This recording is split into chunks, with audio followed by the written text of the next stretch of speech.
اخلاق کی فضیلت اور اس کی اہمیت۔ حضرت عبداللہ رضی اللہ عنہ سے روایت ہے کہ رسول اللہ صلی اللہ علیہ وسلم نے ارشاد فرمایا کہ تم میں سب سے اچھے وہ لوگ ہیں جن کے اخلاق اچھے ہیں۔ دین میں اخلاق کا درجہ۔ رسول خدا صلی اللہ علیہ وسلم نے اپنی تعلیم میں ایمان کے بعد جن چیزوں پر بہت زور دیا ہے اور انسان کی سعادت کو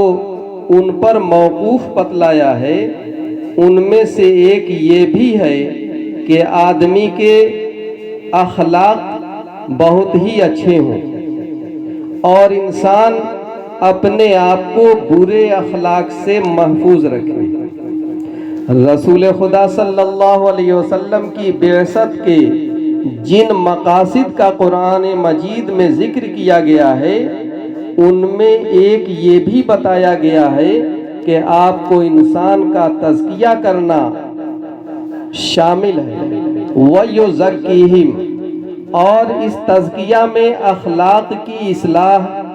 اور درستی کی خاص اہمیت ہے۔ حدیث کی مختلف کتابوں میں خود نبی کریم صلی اللہ علیہ وسلم سے یہ مضمون روایت کیا گیا ہے کہ میں اخلاق کی اصلاح کے لیے مبعوث کیا گیا ہوں، یعنی اصلاح اخلاق کا کام میری بعثت کے اہم مقاصد اور میرے پروگرام کے خاص اجزاء میں سے ہے، اور ہونا بھی یہی چاہیے تھا، کیونکہ انسان کی زندگی اور اس کے نتائج میں اخلاق کی بڑی اہمیت ہے۔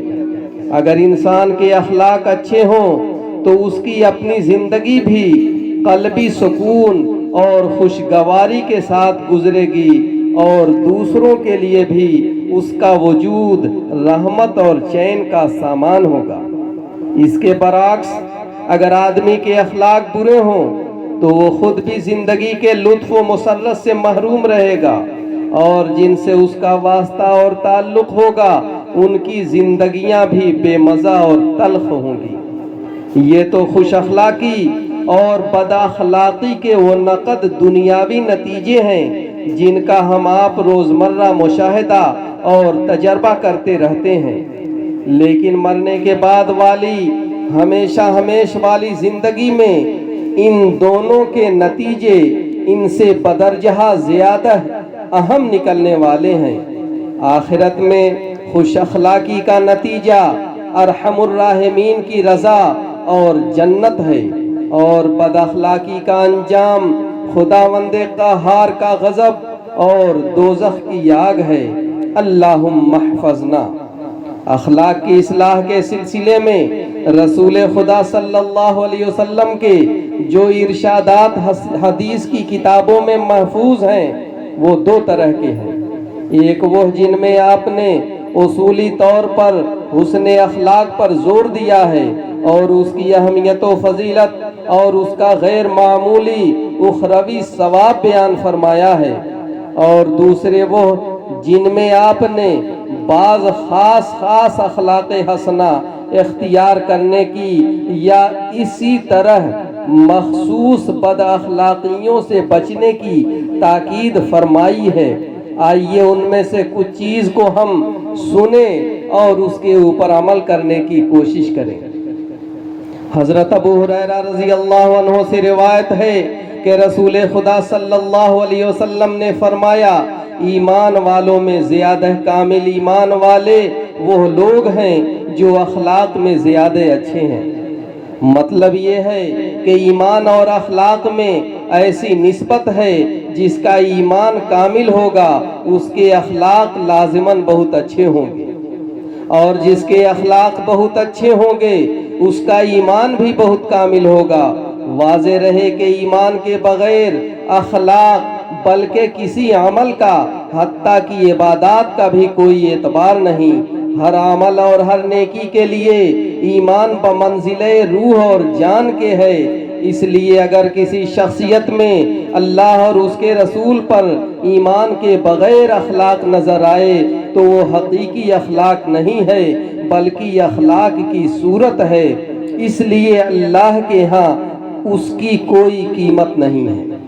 حضرت ابو الدرداء رضی اللہ عنہ سے روایت ہے، وہ رسول اللہ صلی اللہ علیہ وسلم سے نقل کرتے ہیں کہ آپ نے ارشاد فرمایا، قیامت کے دن مومن کی میزان عمل میں سب سے زیادہ وزنی اور بھاری چیز جو رکھی جائے گی وہ اس کے اچھے اخلاق ہوں گے۔ ایک شخص سے روایت ہے کہ بعض صحابہ نے عرض کیا کہ یا رسول اللہ، انسان کو جو کچھ عطا ہوا ہے ان میں سب سے بہتر کیا ہے؟ تو آپ صلی اللہ علیہ وسلم نے ارشاد فرمایا کہ اچھے اخلاق۔ اس کو امام بیہقی نے روایت کیا ہے اور امام بغوی نے شرح السنہ میں اس حدیث کو اسامہ ابن شریک صحابی سے روایت کیا ہے۔ حضرت عائشہ صدیقہ رضی اللہ عنہا فرماتی ہیں کہ میں نے رسول خدا صلی اللہ علیہ وسلم سے سنا، آپ ارشاد فرماتے تھے کہ صاحب ایمان بندہ اچھے اخلاق سے ان لوگوں کا درجہ حاصل کر لیتا ہے جو رات بھر نفلی نمازیں پڑھتے ہیں اور دن کو روزہ رکھتے ہیں۔ مطلب یہ ہے کہ اللہ کے جس بندے کا حال یہ ہو کہ وہ عقیدہ اور عمل کے لحاظ سے سچا مومن ہو اور ساتھ ہی اس کے اخلاق کی دولت بھی نصیب ہو، تو اگرچہ وہ رات کو زیادہ نفلیں نہ پڑھتا ہو اور کثرت سے نفلی روزے نہ رکھتا ہو، لیکن پھر بھی وہ اپنے حسن اخلاق کی وجہ سے ان شب بیداروں، عبادت گزاروں کا درجہ پا لے گا جو قائم اللیل اور صائم النہار ہوں، یعنی جو راتوں کو نفلوں میں کاٹتے ہوں اور دن کو عموماً روزہ رکھتے ہیں۔ حضرت معاذ ابن جبل رضی اللہ عنہ سے روایت ہے کہ رسول خدا صلی اللہ علیہ وسلم نے جو آخری وصیت مجھے کی تھی کہ جب میں نے اپنا پاؤں اپنی سواری کے رکاب میں رکھ لیا تھا، وہ یہ تھی کہ آپ نے فرمایا، لوگوں کے لیے اچھے اخلاق کو بہتر بناؤ، یعنی بندگان خدا کے ساتھ اچھے اخلاق سے پیش آؤ۔ رسول خدا صلی اللہ علیہ وسلم نے اپنی حیات طیبہ کے آخری دور میں حضرت معاذ کو یمن کا گورنر بنا کر بھیجا تھا۔ مدینہ طیبہ سے ان کو رخصت کرتے وقت آپ نے خاص اہتمام سے بہت سی نصیحتیں کی جو حضرت معاذ سے مختلف ابواب میں مروی ہیں۔ حضرت معاذ کا اشارہ اس حدیث میں اس موقع کی طرف ہے اور اس کا مطلب یہ ہے کہ جب میں حضرت صلی اللہ علیہ وسلم کے حکم سے اپنی سواری پر سوار ہونے لگا اور اس کی رکاب میں نے اپنا پاؤں رکھا تو اس وقت آخری نصیحت حضور کریم صلی اللہ علیہ وسلم نے مجھ سے یہ فرمائی تھی کہ اللہ کے بندوں کے ساتھ خوش اخلاقی سے پیش آنا۔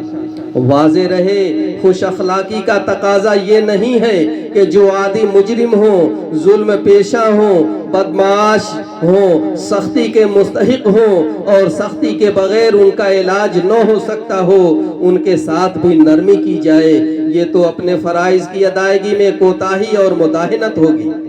بہرحال عدل و انصاف اور اللہ کی مقرر کی ہوئی حدود کی پابندی کے ساتھ مجرموں کی تعذیب اور تعزیر کے سلسلے میں ان پر سختی کرنا کسی اخلاقی قانون میں بھی حسن اخلاق کے خلاف نہیں ہے۔ حضرت امام مالک سے روایت ہے کہ مجھے حضور صلی اللہ علیہ وسلم کی یہ حدیث پہنچی ہے کہ آپ نے ارشاد فرمایا، میں اس واسطے بھیجا گیا ہوں کہ اخلاقی خوبیوں کو کمال تک پہنچا دوں۔ امام مالک نے اس کو اپنی موطا میں اسی طرح بغیر کسی صحابی کے حوالے سے روایت کیا ہے اور امام احمد نے اپنی مسند میں اس کو حضرت ابو ہریرہ سے روایت کیا ہے۔ اس روایت سے معلوم ہوگا کہ اخلاق کی اصلاح اور مکارم اخلاق کی تکمیل آپ کے خاص مقاصد بعثت میں سے ہے، اور جیسا کہ بیان کیا جا چکا ہے کہ قرآن مجید میں جس تزکیہ کو آپ کا خاص کام بتلایا گیا ہے، اخلاق کی اصلاح اس کا اہم جز ہے۔ حضرت عبداللہ رضی اللہ عنہ سے روایت ہے کہ رسول خدا صلی اللہ علیہ وسلم نے فرمایا، تم دوستوں میں مجھے زیادہ محبوب وہ ہیں جن کے اخلاق زیادہ اچھے ہیں۔ حضرت جابر کی ایک حدیث میں جس کو امام ترمذی نے روایت کیا ہے یہ اسی طرح ہے کہ تم دوستوں میں مجھے زیادہ محبوب وہ ہیں اور قیامت کے دن انہی کی نشست بھی میرے زیادہ قریب ہوگی جن کے اخلاق تم میں زیادہ بہتر ہیں۔ گویا رسول اللہ صلی اللہ علیہ وسلم کی محبوبیت اور قیامت کے دن آپ کا قرب نصیب ہونے میں اچھے اخلاق کی دولت کو خاص دخل ہے۔ حسن اخلاق کے سلسلے میں رسول کریم صلی اللہ علیہ وسلم کی ایک دعا بھی پڑھ لیجئے اور اپنے لیے بھی اللہ تعالیٰ سے یہ دعا کیجئے۔ حضرت عائشہ صدیقہ رضی اللہ عنہا سے روایت ہے کہ رسول اللہ صلی اللہ علیہ وسلم اپنی دعا میں اللہ رب العزت سے عرض کیا کرتے تھے، اے میرے اللہ تو نے اپنے کرم سے میرے جسم کی ظاہری بناوٹ کو بہت اچھا بنایا ہے، اسی طرح میرے اخلاق بھی اچھا کر دے۔ رسول اللہ صلی اللہ علیہ وسلم سے حسن اخلاق کی دعا بہت سے موقعوں پر مختلف الفاظ میں روایت کی گئی ہے اور وہ دعائیں مسنون دعاؤں کے سلسلے میں بہت سی جگہوں پر آپ کو ملتی رہیں گی۔ صحیح مسلم میں حضرت علی رضی اللہ عنہ سے روایت ہے کہ رسول اللہ صلی اللہ علیہ وسلم کی نماز تہجد کی کچھ تفصیل روایت کی گئی ہے۔ اسی میں ہے کہ آپ نے دوران نماز میں جو دعائیں اللہ سے اپنے لیے مانگی ہیں ان میں سے ایک دعا یہ بھی تھی، اے میرے اللہ تو مجھ کو بہتر سے بہتر اخلاق کی رہنمائی کر، تیرے سوا کوئی بہتر اخلاق کی رہنمائی نہیں کر سکتا، اور برے اخلاق کو میری طرف سے ہٹا دے، ان کو تیرے سوا کوئی ہٹا بھی نہیں سکتا۔ یہ حدیثیں حسن اخلاق کی فضیلت و اہمیت سے متعلق تھیں، اور بھی بہت سی حدیثیں ایسی ہیں جو حسن اخلاق پر دلالت کرتی ہیں۔ اللہ رب العزت تمام مسلمانوں کے اخلاق کو اچھا اور بہتر بنائے، آمین ثم